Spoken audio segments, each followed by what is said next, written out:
동의보감 보신 적 있나요? 시간 되실 때 좀 읽어보시면 좋다고 생각해요. 시간 되실 때 졸업하신 다음에쯤 보시면 좋을 것 같아요. 이 동의보감이 얼마 전에, 몇 년 전에 유네스코 유산에 등록이 됐죠. 구획과 등록이 됐어요.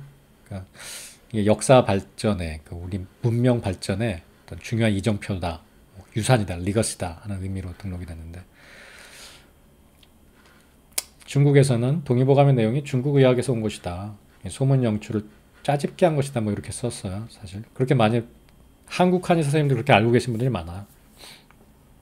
미국에서 활동하고 계시는 한국인 한의사들도 동의보감에 대해서 이런 식의 평가를 많이 합니다. 짜집기지 이게 뭐 중국 한의학 그대로 베낀 거지 무슨 한국 한의학이냐 이런 얘기를 많이 해요. 사실이에요. 이게 지금 동의보감 내용이거든요. 여기 보시면 뭐 장옹이 앱세스가 생기는 거예요. 장에 뭐 어쩌고저쩌고 맥이 어쩌고 한다. 이게 다 맥결이라는 책에 나온 거고요. 뭐 부양맥이 어쩌고저쩌고 하는 거는 장준경 선생님 상한론에 나오는 얘기고요. 어쩌고저쩌고 왕숙화의 맥경에 나오는 얘기고요. 어디 하나 허준 선생님의 독창적인 얘기가 없어요. 중국 책을 참고한 정도가 아니라 그냥 순서만 바꾼 거예요. 그대로 베껴다가. 이게 동의보감이에요. 그래서 중국의 전통의사죠. 본초강목은 명나라 때 책이에요. 저도 굉장히 좋아하는 책이에요. 이시진 선생님 정말 훌륭한 선생님이 이분이 가졌던 태도 제가 의학사 시간에 굉장히 강조하는데 명나라 때는 상당히 최근이에요. 조선 다이너스티예요. 황제내경 2000년이죠. 이 두 권이 바로 다음 해창과 다다음 해창과 10차에 유네스코 문화유산으로 빨리 등록했어요. 한국인이 우리 거 또 뺏어가기 전에 우리도 빨리 등록하자. 본초 강목은 정말 중국인이 자랑스러워하고 또 자랑할 만한 책이라고 생각해요. 본초 강목 내용을 좀 보여드릴게요. 줄줄이 써 있는데 이게 지금 택사에 관한 기술이에요. 맛이 달고 하나다, 무독하다. 이건 어디 써 있느냐? 별록에 써 있다. 자기 의견이 하나도 없어요. 그리고 이걸 정리하려고 하지도 않았어요. 누가 어떻게 말했는지를 이 안에 모순을 그대로 담고 썼어요. 왜 이 새끼는 맛이 달다고 그랬는데 얘는 짜다고 하지? 얘는 또 쓰다고 하지? 텍사에 대해서. 지금 여러분들이 벤스케에서 배우는 건 제가 굉장히 싫어요. 그래서. 지 마음대로 이걸 하나로 만들어 놨어요. 그 시험에는 이게 맛이 짠지 던지. 누가 보면 짜고 누가 보면 단데 어떻게 지 마음대로 그걸 하나로 결정해요? 의학이 무슨 합의로 결정이 되나? 이지신 선생님은 그러지 않았어요. 그대로 누가 뭐라 그랬는지 그대로 베껴 썼어요. 하나도 자기 얘기가 없어요. 다 그냥 출처를 정확하게 밝히고 그대로 써놨어요. 이것도 짜집기예요. 이건 침구대성이란 책인데요. 아까 본초 강목이 명나라 때 지금까지 한약의 모든 본초를 정리했다면 양계주 선생님의 침구대성은 침에 대한 걸 모두 정리했어요. 똑같은 방식으로 기술돼요. 동인경에는 뭐라고 돼 있고 천금요방에는 뭐라고 돼 있고 명당 침구역에는 뭐라고 돼 있고 이게 몇 푼 침을 넣고 어떻게 한다. 못 뜨면 몇 장 넣는다. 옛날 책에 있는 걸 그대로 외대비회는 어떻게 돼 있고 천금방에는 어떻게 돼 있고 자기 의견이 하나도 없어. 짜집기예요. 지금 중국에서 등록시킨 본초 강목도 짜집기예요. 제가 여러분들 나중에 연구방문으로 가르치면 요 논문 많이 보시게 될 거예요. 아메리칸 패밀리 피지션은. 왜냐하면 여기 되게 쉽게 개론적으로 내용을 볼 수 있는 스크립트들이 많거든요. 리뷰 논문들이. 여기서 뭐 acupuncture for pain, 그러니까 acupuncture가 페인에 어떻게 작동하는지에 대한 글이에요. 짧은 한 문단이거든요. paragraph, 한 paragraph. 줄바꿈이 없어요. 이 안에 몇 개의 레퍼런스가 있는지 보이세요? 이만큼의 레퍼런스가 있어요. 이게 의학에서 스크립트 쓰는 방식이에요. 동의보감에서도 이렇게 썼고 본초 강목에서도 이렇게 썼고 침구대성에서도 이렇게 썼고 현대의 의학 아리클도 이렇게 쓰는 거예요. 동의보감을 이렇게 짜집게 해서 쓰지 않았다면 저는 안 보죠. 뭐 지가 혼자 지어낸 얘기를 내가 왜 봐요. 동의보감이 위대한 이유예요. 이게 본초 강목이 위대한 이유고요. 이게 친구 대상이 위대한 이유고요. 여러분 잘 아시겠죠? 제가 무슨 포인트로 말씀드리는 건지. 이런 걸 문헌 근거라 그래요. 그러니까 기존에 다른 사람들이 연구해 놓은 것들을 객관적으로 리뷰하는 거죠. 얘는 이랬고 저는 저랬고. 문헌 근거가 없는 의학서는 소설이나 망상이에요.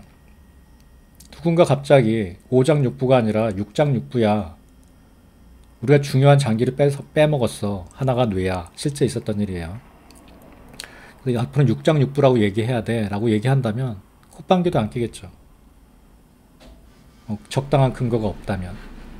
뭐 또 그렇다고 그러한 새로운 학설이 잘못됐다는 건 아니에요. 그런 학설은 계속 제기돼야 돼요. 근데 근거를 가지고 제기돼야죠. 그냥 뭐 자기 생각 나온 대로 6장 6부에서는 아무도 받아들이지 않겠죠. 근데 어떤 근거가 있다면 받아들이겠죠. 모든 의학서적은 특히 교과서나 임상지침 같이 최고 수준의 권위를 갖는 의학서적은 짜집기를 할 수밖에 없어요. 짜집기 한 책만이 가치를 지녀요. 제가 책들을 여러분도 아시는 유명한 책들 한번 정리를 해봤어요. 상한론, 친구 경험방, 여의자본 이런 책들 들어보셨나요? 저랑 의학사를 공부하셨으면 기억하실 텐데요. 상한론은 장준경 선생님이 에피데믹 돌 때 자기 치료 기록을 구체적으로 이런 약을 이런 병에 썼더니 이런 일이 일어났어. 땀이 많이 나네. 똥을 싸더라고. 그러더니 병이 악화됐어. 다른 약을 썼더니 나았어. 이런 식으로 적어놓은 책이 상한론이에요. 뭐 지금 의사들을 보면 허리 디스크에 무슨 약을 쓴다. 그럼 낫는다. 다 이렇게 써 있잖아요. 이 책은 그렇지 않아요. 내가 무슨 약을 썼더니 어떤 반응이 일어났는지 다 적고 있어요. 허임 선생님의 친구 경험방, 여러분들 잘 아시는 명불허전의 허임 선생님의 책이에요. 제가 가장 사랑하는 책인데 이 책에는 침을 놓으면 침이 어떻게 들어가는지 느낌도 적어놓고요. 많지는 않지만 그런 기록들이 있어요. 근데 딴 책은 없는 기록이에요. 침을 놨더니 어떻게 반응하는지 안 나면 또 다른 데다 놔봐. 뭐 이런 얘기들이 있어요. 실제 경험한 얘기예요. 이름 그대로. 여의자본은 명나라 때 유명한 여자 의사예요. 담윤현이라고 우리나라의 그 대장금 그런 느낌의 중국 드라마도 있고요. 아주 유명한 분인데 이분이 소아랑 여자들을 많이 치료했는데 책을 못 냈어요.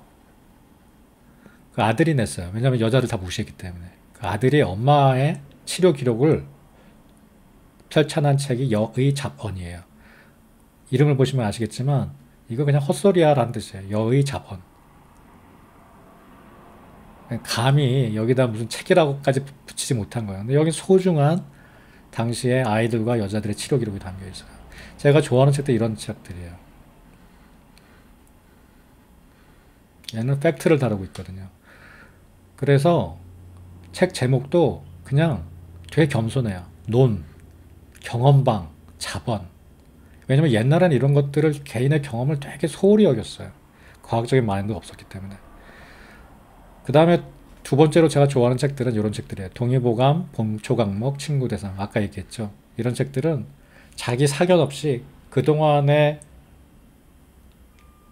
유명한 학자들의 의견을 종합해서 정리해 놓은 책들이란 말이에요. 이제 사견도 있어요. 물론 동의보감도 마찬가지고 봉초강목도 마찬가지고. 그걸 이제 정리해서 올거나이즈 다른 방향으로 하고 또 사용하기 쉽게도 만들고 그런 게 가치를 갖거든요. 무조건 베껴놓기만 하면 안 되죠. 이런 책들도 굉장히 중요한 가치를 가져요. 저는 무슨 일 있을 때마다 본초에 관해서 본초 강목을 찾아요. 좋은 레퍼런스예요. 치매에 관해서는 친구 대상을 찾아요.